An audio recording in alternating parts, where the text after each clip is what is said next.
नमस्कार दोस्तों, स्वागत है आपका आपके यूट्यूब चैनल जीनियस स्टेनोग्राफर में। अगर आपको यह डिक्टेशन पसंद आए तो चैनल को सब्सक्राइब करिएगा और दोस्तों के साथ शेयर कीजिएगा। डिक्टेशन 5 सेकंड में। महोदय, शहरी लोगों को जिनके पास खेती नहीं होती है उनको सालाना 3,000 की आमदनी तक कोई टैक्स नहीं देना पड़ता, मगर किसानों को इस तरह की कोई छूट नहीं दी गई है।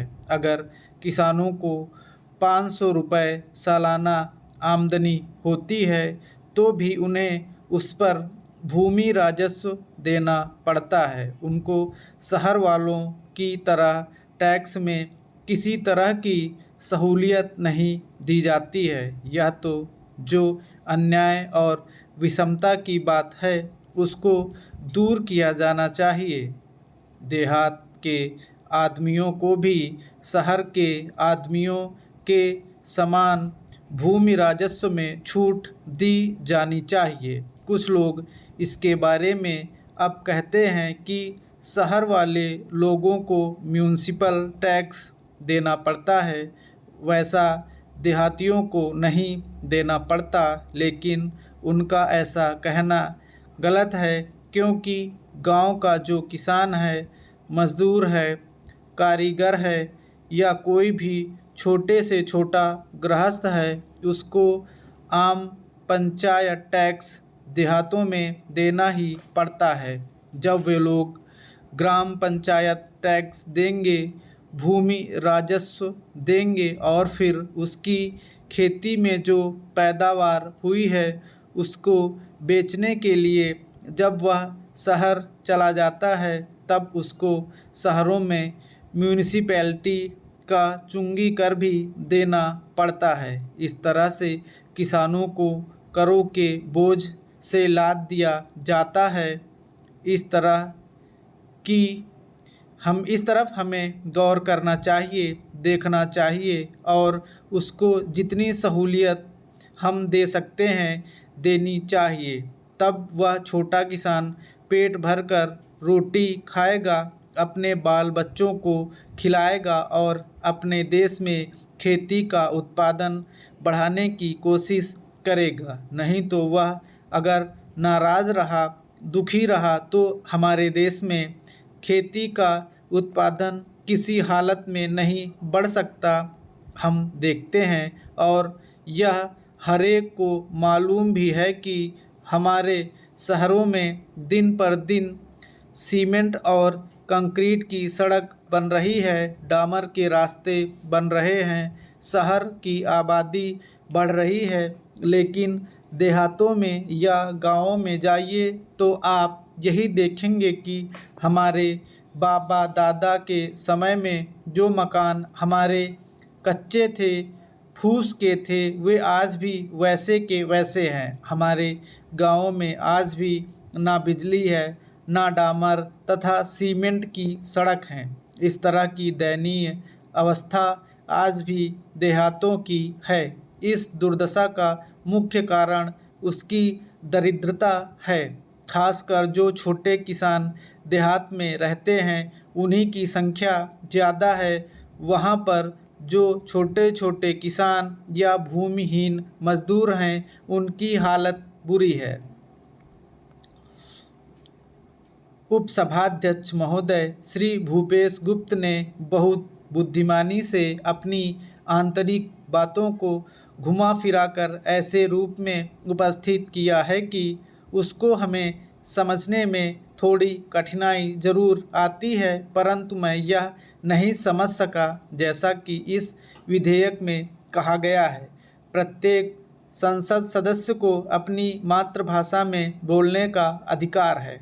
सिर्फ इतना ही है कि इस बारे में स्पीकर को पहले से इत्तिला देनी होती है कि मैं बोलूँगा। श्रीमान, मैं तो यह कह रहा था कि राज्य सरकारों का समाचार पत्रों के प्रति अगर यही रवैया रहेगा तो देश में इस धारणा को बनने से कोई रोक नहीं सकेगा कि हमारे देश में निष्पक्ष समाचार पत्रों के लिए कोई स्थान नहीं रह गया है। वित्त मंत्री के जिस वक्तव्य का मैंने उल्लेख किया, वह जो सज्जन अभी व्यवस्था का प्रश्न उठा रहे थे, मैं उनसे चाहूँगा कि वे पहले उस वक्तव्य को देखने का कष्ट करें और तब इस प्रकार के व्यवस्था के प्रश्नों को उठाएं।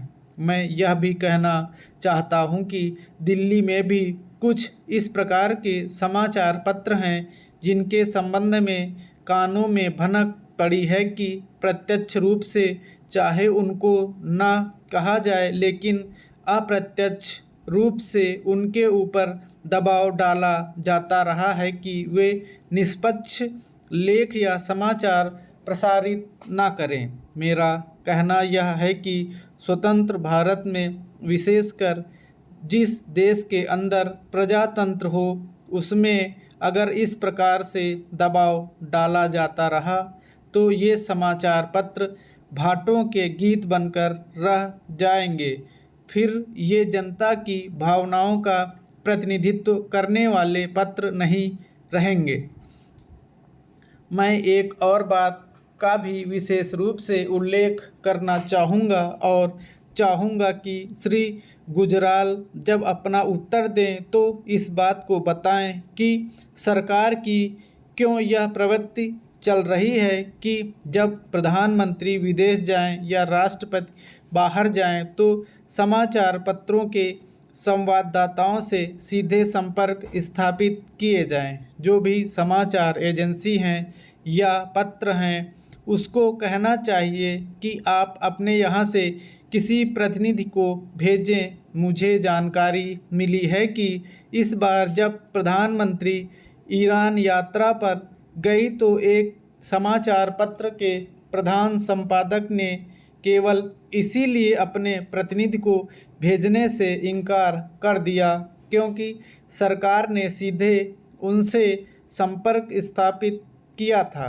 यह प्रवृत्ति भी इस बात की परिचायक है कि हमारे देश में निष्पक्ष समाचार पत्रों की क्या स्थिति बनती जा रही है। अगर यह हाल रहेगा तो प्रजातंत्र के लिए गौरव की बात नहीं होगी बल्कि अभिशाप होगा। इसी तरह की एक बात जो मैं यहाँ कहना चाहता हूँ वह यह है कि समाचार पत्रों को, अखबारों को जो न्यूज़ प्रिंट मिलता है उसकी स्थिति यह है कि लगभग 82% न्यूज़ प्रिंट विदेशों से आयात होता है। अभी पीछे जो आंकड़े दिए गए थे उनके अनुसार गत वर्ष हमारे देश में न्यूज़ प्रिंट की जितनी कमी थी वह 78,000 टन थी, लेकिन इसी अनुपात से इस वर्ष के लिए जो आंकड़े दिए गए हैं उनमें से 1,33,000 टन की कमी का अनुमान लगाया गया है। मैं जो विशेष रूप से बात कहना चाहता हूँ वह यह है कि जो बाहर से न्यूज़ प्रिंट का आयात होता है राज्य व्यापार निगम द्वारा होता है।